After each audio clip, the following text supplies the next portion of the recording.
আসসালামু আলাইকুম রহমতুল্লাহ। সে অনেক দিন যাবৎ মিশরি ফার্মিগুলা পালতেছিলাম। সে হঠাৎ করে 2-3 দিন আগে অসুস্থ হয়ে পড়ছিল। ওদেরকে ট্রিটমেন্ট করছি, তাও কাজ হয় নাই। প্রথম দিনে একটা মারা গেছে, পরবর্তীতে দিন 3টা মারা গেছে। তো ওই 3টা ফালাই দিছি। তো পরবর্তীতে দেখি আস্তে আস্তে আরও বেশি মরতেছে, আরও খুব ঝিমাইতেছে। যে কী জন্য ঝিমাইতেছিল বা কী জন্য মারা যাইতেছে কোনো কিছুই বুঝতে পারতেছি না। তো আজকের দেখি যে খামারে গিয়ে দেখি অনেকগুলো মারা গেছিল। তো পরবর্তীতে কী করবো এতগুলো মুরগি, তো ওদেরকে এক জায়গায় গর্ত করে রেখে দিয়ে আসবো।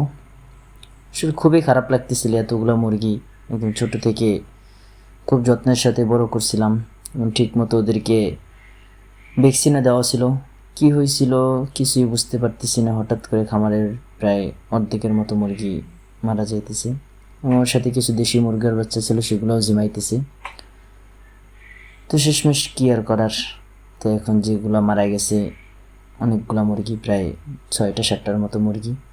তো পরবর্তীতে ওদেরকে এক জায়গায় গর্ত করে রেখে আসতেছি, যে যাতে করে অন্য অন্য মুরগি বা যদি কোথাও ফালাই দেই বা দুর্গন্ধ সৃষ্টি হবে। আর সব থেকে ভালো হলো এগুলা যে যদি কোনো প্রাণী মারা যায় বা মুরগি এরকম অনেকগুলো মারা যায়, তাহলে গর্ত করে গর্তের ভিতরেই রাখা। তো আমরা তাই করতেছিলাম যাতে করে অন্য অন্য মুরগি এর থেকে দূরে থাকে এবং যাতে কুকুরও এগুলাকে বের না করতে পারে। এই পরিমাণ গর্ত করে একদম খুব ভালোভাবে ঢেকে দিয়েছিলাম যাতে করে কুকুরে বের না করতে পারে এবং মুরগি তো এগুলাকে সালাইয়ে খাইতে না পারে। কারণ মুরগি যখন এগুলোকে সালাইয়ে খাইবে তখন অন্য অন্য মুরগিও আক্রান্ত হবে। তো এই জন্য খুব ভালোভাবে আমরা এগুলাকে মাটি দিয়ে আসছিলাম।